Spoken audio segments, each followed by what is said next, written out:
안녕하세요. 오늘은 7회 주식시장에서의 윤석열 리스크에 대해서 얘기해 보려고 합니다.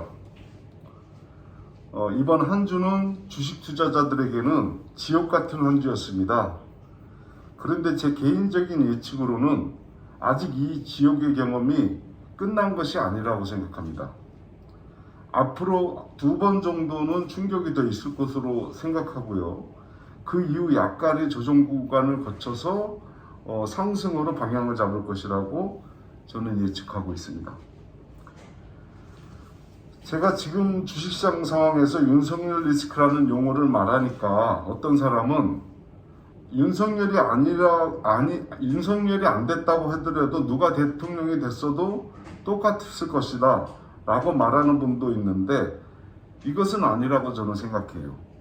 그러면 지금 주식시장 상황에서 왜 윤석열 리스크를 윤석열 리스크를 얘기하는지 제가 설명해 보도록 하겠습니다. 현재의 주가나 주가 지수는 현재의 가치에 대해서 향후 미래 가치를 반영한 숫자라고 보시면 됩니다. 또한 주식시장에서 가장 큰 악재는 드러난 악재가 아니라 드러나지 않은 불확실성입니다. 이 예측할 수 없는 불확실성이 주가나 주가 지수의 가장 큰 악재라는 것은 아마 여러분들도 여러 주식 방송을 통해서 잘 알 수 있을 겁니다.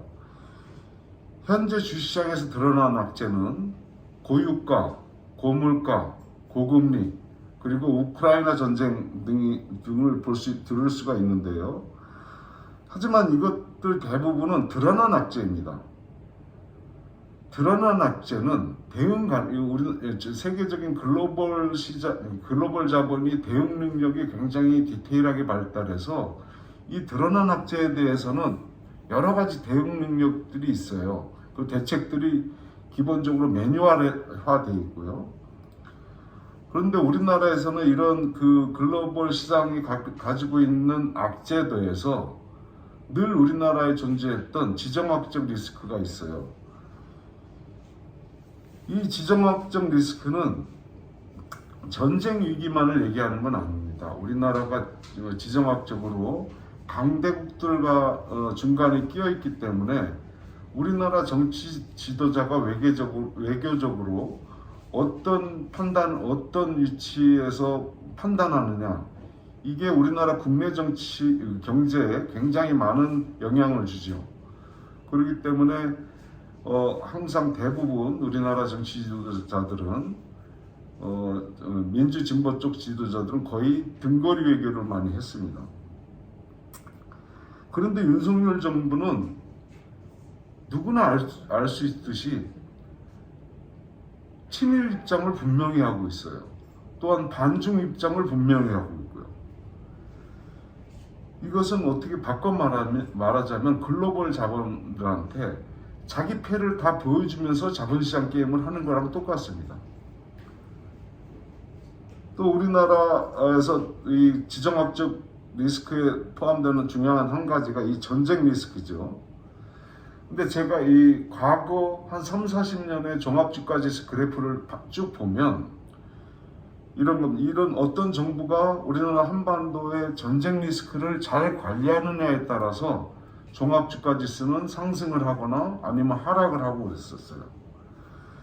근데 우리나라 정부가 이런 한반도 전쟁 리스크를 관리하는 방식은 두 가지였죠. 하나는 대화를 하거나 하나는 상응하는 조치라는 표현으로 군사적 조치를 같이 하는 그런 대응 방식이 있었는데요. 예를 들어서 대화는 보통 민주정부에서 많이 해왔고, 그 다음에 상응하는 조치라는 거는 북한에서 미사일을 몇 발 쏜다면 우리나라도 몇 발 쏘고, 아니면 핵실험을 한다 그러면 우리나라는 한미 기동 훈련을 한다든가 이런 형식의 상응하는 조치를 해왔는데, 사실 상응하는 조치라는 것은 전쟁이 나지 않는 이상 별 효과는 없는 거죠. 그런데 왜 북한이 이런 어떤 군사적 도발이라는 형식의 훈련을 하게 되면 우리나라도 그렇게 상응하는 조치를 하는 이유가 이런 겁니다. 우리나라 북한의 움직임에 대해서 대한민국 정부도 늘 주시하고 있고 여기에 대한 대비 태세를 갖추고 있다. 이런 사인을 자본시장에 계속 보내는 거예요. 그럼으로써 글로벌 자본, 투자 자본이나 국내 자본들이 안심하고 투자 활동을 해라. 안심하고 경제 활동을 해라. 이런 형식의 시장에 사인을 보내는 거지 그게 꼭 군사적 대응을 위해서 그러는 게 아니거든요. 근데 얼마 전에 이런 일이 있었죠. 윤석열하고 김건희가 영화를 보러 갔을 때 그때 북한에서는 방사포를 쐈어요. 근데 어떤 언론에서도 그 당시의 상황을 얘기하지 않았죠. 그리고 나서 그 이후에 시간이 지난 다음에 북한에서 방사포를 발사했다는 것이 밝혀졌어요. 그러니까 윤석열 정부는 거기에 대한 반응을 하지 않은 거예요. 이런 행위는 뭐냐면 한반도에 어떤 위험한 상황이 발생해도 아무런 사인이 있을 수 없다는 것을 보여준 겁니다. 그러니까 글로벌 투자자나 국내 자본시장 입장에서는 큰 충격일 수밖에 없었습니다. 국내 투자나 국내외 투자 자본시장 입장에서는 아무런 예측도 하지 못하고 있는 우발적인 상황에서 파멸적 순간이 올 수도 있겠구나라는 생각을 하게 된 거예요. 그런 대한민국에 누가 새로운 투자를 하거나 기존의 투자를 유지할 수 있겠습니까? 그래서 그 문제는 단순히 군사적 대응을 같이 하지 않았다라는 게 그게 문제가 아니고 한반도에 어떤 위기 상황이 오면 아무런 사인이 없을 수도 있다는 것을 글로벌 자본이나 국내 투자자들이 알게 된 거예요. 그러면서 굉장히 주가 폭락의 어떤 자극제가 된 거죠. 그리고 또 윤석열 리스크는 여기에 그치지 않습니다. 윤석열 정부는 위기 대응 능력이 없다는 것입니다. 경제 정책에 대한 최근 윤석열 발언을 보면 이렇죠. 경제가 위기일수록 민간과 시장이 경제를 주도해야 된다고 말하거나 위기 극복은 국민들이 자신감으로 극복해야 된다고 말하거나 이런 말들은 달리 표현하면 어떤 것이냐면 나는 아무런 경제 대책, 위기 대응 능력이 없다. 위기 대책이 없다라는 뜻이랑 똑같아요. 즉 국가 경제 운영에 있어서 윤석열은 아무런 기본 구상이나 대책이 없다는 얘기입니다. 글로벌 자본들은 굉장히 치밀하고 교활합니다. 그들은 이미 윤석열 리스크를 다 파악하고 있어요. 그리고 윤석열 리스크를 활용해서 자신들의 이익을 극대화하려고 할 것입니다. 그 과정에서 대한민국 경제는 깊은 수렁에 빠질 가능성이 높습니다. 앞서 말했듯이 주가지수는 미래 가치에 대한 선반영입니다. 그렇다면 대한민국 경제의 미래 가치에 대해서 세계 시장에 긍정적 사인을 지속적으로 줘야 합니다. 그래야 지금의 경제 위기를 되도록 단기간에 극복할 수 있는 것이죠.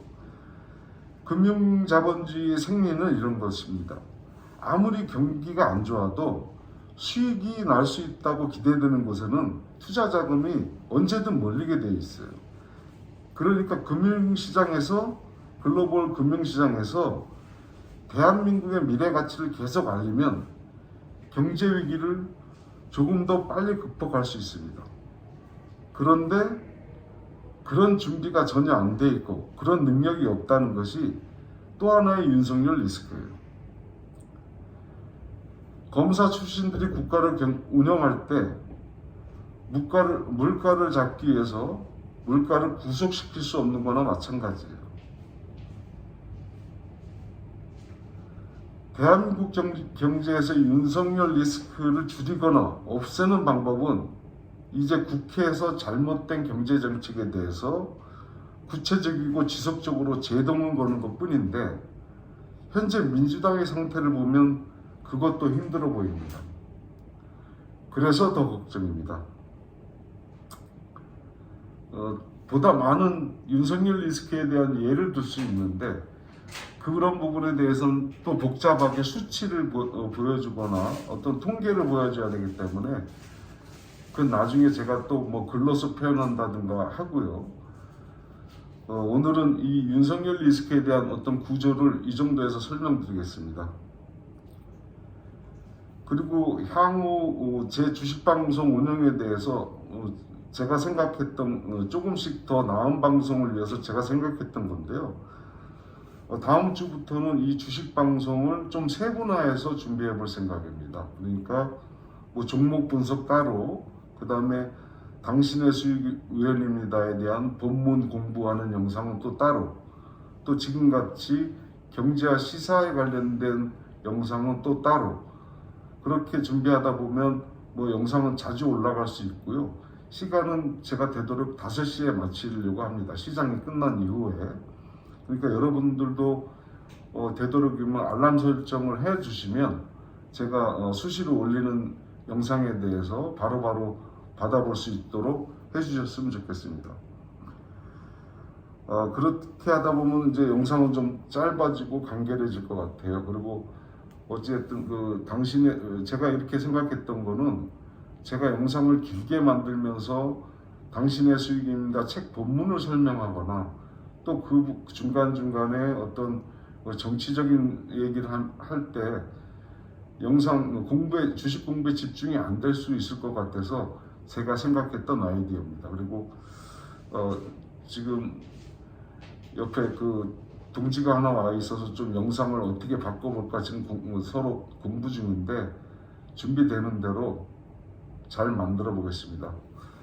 그러면 다음 주에도 제가 이번 주 초에 전체 주식 시황에 대해서, 주봉합주가지수 방향에 대해서 제 페이스북에 예측해 놓은 게 있는데, 뭐 제가 점쟁이는 아니에요. 그렇지만 아마 천공보다는 주식시장에서는 더 잘 맞출 자신이 있어요. 그래서 혹시 페이스북을 하시는 분들은, 왜냐하면 제가 페이스북에는 그때그때 제가 준비된 내용을 쓰는데 그걸 영상으로 매번 옮기기는 힘드니까 페이스북에 팔로우를 해두시면 제가 그때그때 주식시장 시황에 대해서 글을 올릴 때 참고하시면 좋을 것 같아요. 어쨌든 오늘은 여기까지 하고요. 다음 영상 또 잘 준비해서 여러분의 주식시장의 공포를 조금이라도 덜어드리도록 하겠습니다. 윤석열이 끝나는 그날까지 화이팅!